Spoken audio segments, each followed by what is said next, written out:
है। ब्रह्मचर्य अगर सही है, आपने किसी तरह इधर उधर, तो ये प्रश्न ही नहीं रहेगा। जिधर दृष्टि डालोगे उधर जय होती चली जाएगी। आजकल के बच्चे नौजवान इसको मनोरंजन समझते हैं और उनको सलाह भी ऐसी मिलती है कि हम जैसे बोल रहे हैं ब्रह्मचर्य के लिए, तो डॉक्टर और आपको जो इधर सांसारिक प्रोत्साहन देने वाले हैं वो आपको सलाह देंगे। हमें तो अंग्रेजी का शब्द नहीं याद है, फ्रस्ट्रेशन। हाँ, यही जो स्टेशन कह रहे हैं गाड़ी स्टेशन से अलग कर दो तो बोले तुम बहुत शांत हो जाओगे और फिर अपने काम में लो। देखो कैसा उपदेश दिया जा रहा है कि वो तो ये जो कमियां है ना, ये कोई भूत नहीं है जैसे लोग कहते हैं ना, पता नहीं कौन, ऐसा कुछ नहीं, गंदी आदतें हैं, इन पर संयम लाओ। आप समझ रहे, स्वीकार करते हो हमारी बात कि इसमें आपको संशय है? हाँ, तो आप देखो, हम आज ही सत्संग में बोल रहे थे, हमारे रक्त का स्वभाव है ऐसे, जैसे कट जाए ना तो उसका स्वभाव थोड़ी देर में गाढ़ा होने की कोशिश करेगा। यदि कहीं फ्लो वाली नस कट गई तब तो आपको वहां डॉक्टरी की जरूरत है। अगर ऐसे कहीं त्वचा में ऐसे, तो उसका स्वभाव गाढ़ा हो जाना, वो थोड़ी ही देर में वो अपने आप को बांध लेगा, क्योंकि रक्त का एक स्वभाव होता है। अगर वो बाहर किसी तरह भी आया तो ठंडा होकर गाढ़ा हो जाएगा, वो रोक लेगा। इसकी आखिरी परिणति है वीर्य, वो स्वयं से नहीं निकलता, वो इससे भी गाढ़ी वस्तु है, वो घर्षण से निकलता है। अगर आप उसको गर्म न करें चिंतन के द्वारा, क्रिया के द्वारा, तो नहीं निकलेगा। और जब हम उसको, तो फिर वो जीवन को नष्ट, प्राय इस पर बच्चियां ध्यान ही नहीं देती कि ये कोई मार्ग भी है। और परिणाम क्या होता है कि फिर वो संसार में, जिसे डिप्रेशन कहते हैं, मानसिक रोग से ग्रसित हो जाते हैं, क्योंकि इसका परिणाम यही है। या तो आपको प्रमाद और आलस्य युक्त होकर समाज से अलग पड़ा रहना पड़ेगा, और या फिर आखिरी कि आत्महत्या कर लें, ऐसी सलाह आपका मन देगा, ऐसी स्थिति में पहुंचा देगा। इसलिए हमें लगता है जब तक ब्याह न हो तब तक ब्रह्मचर्य से रहो, ब्याह भी हो जाए तो संयम से रहे।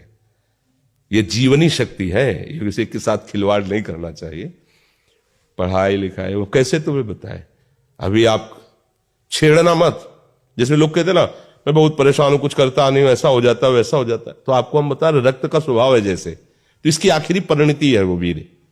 उसका स्वभाव नहीं है बहना, उसका स्वभाव ऐसा है, उसको जब तक ताप नहीं लगेगा तब तक वो बाहर नहीं हो सकता।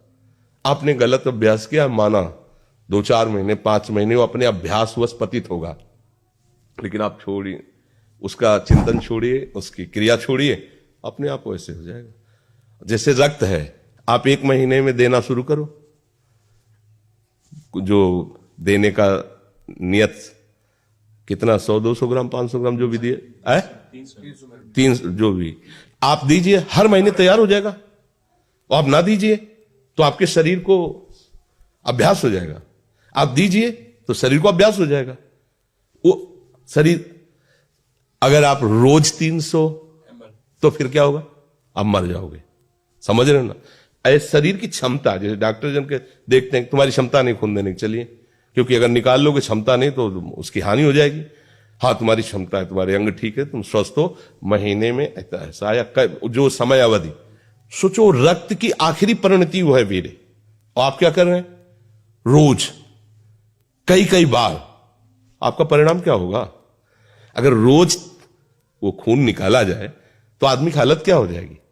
खून की आखिरी परिणति है अन्न रस, जो हमने पाया उसकी परिणति धीरे धीरे परिवर्तित होते हुए मांस, मज्जा, रक्त, इनके वो आखिरी सप्तम धातु है वीर्य। और उसके साथ ऐसा खिलवाड़, कैसा जीवन होगा आपका? तो इस पर कोई विचार ही नहीं करता, समझता है ये तो केवल बाबा जियों का विषय। नहीं, आप मनुष्य शरीरधारी हो, आपको भी संयम से चलना है। और जब तक ब्याह हो तब तक तो संयम से ही चलना चाहिए। बच्चियों को तो गृहस्थी में अच्छे गृहस्थ बनेंगे जाकर, फिर उनकी हानि नहीं हो पाएगी उतनी। अब पहले से ही तो फिर अब वो पढ़ाई में मन कैसे लगे जब आपके पास पढ़ाई वाली सामग्री ही नहीं रह गई है। पहले क्या होता था, जैसे गुरुकुलों में स्मृति आपकी कमजोर हो रही है तो मेधा शक्ति बलवान करने के लिए ब्राह्मी उसको पिलाई जाती थी, ब्राह्मी है, ये चीजें। क्यों? क्योंकि उनमें इतनी शीतलता, उनमें पौष्टिकता है कि वो वीर का वर्धन करके वीर को रोकेंगी। खास बात उसमें होती थी। अब हम इस बात को ना समझ करके फ्रेंड बनाते हैं और वो विनाश का खेल खेलते हैं जो हमारी सारी सांसारिक और पारमार्थिक दोनों उन्नति का नाश कर देता है। अब उस प्रश्न का क्या होता है? अब उसके लिए क्या सलाह? आप सही ढंग से रहो, अच्छा खाओ पियो, थोड़ा व्यायाम करो, सबके प्रति पवित्र भाव, अभी आप आनंद में आने लगोगे। और जैसी आदतें आजकल हो रही, आनंद वाली तो है नहीं, ये तो पतन वाली ही है। 4 दोस्त मिलते हैं, मदिरा पान करते हैं, गांजा और तो और क्या ड्रग्स फ्रग्स। अब आप बताओ क्या होगा? आप इतना विष डाल रहे हो अपने अंदर, इसलिए विषैली चीजें डाल रहे हो, ऐसी गंदी आदतें डाल, आपका जीवन क्या होगा? कैसा खिलवाड़ किया जा रहा है मनुष्य शरीर से, जबकि ये देव दुर्लभ देही है भगवत प्राप्ति, इसके साथ कैसा। तो बच्चों को ना तो सत्संग मिल रहा है, ना शास्त्र स्वाध्याय मिल रहा है, ऐसा ही संग मिल रहा है जो पतन का कारण। क्या हो रहा है? अच्छा, बहुत पढ़े लिखे हो और शराब पी के नाली के कीड़े की तरह पड़े हो, माता पिता का अपमान कर रहे हो, मनमानी बेविचार कर रहे हो, पढ़ाई लिखाई क्या हुआ? पढ़ा लिखा से भाई विद्या तो वही जो विनय, पवित्रता, शालीनता, सभ्यता, नम्रता, ये तो सद्गुण विद्या में आज की रह नहीं रहे। पढ़े लिखे माता पिता को ऐसे डांट देते जैसे कोई नौकर से बात करता है। हम स्वतंत्र हैं।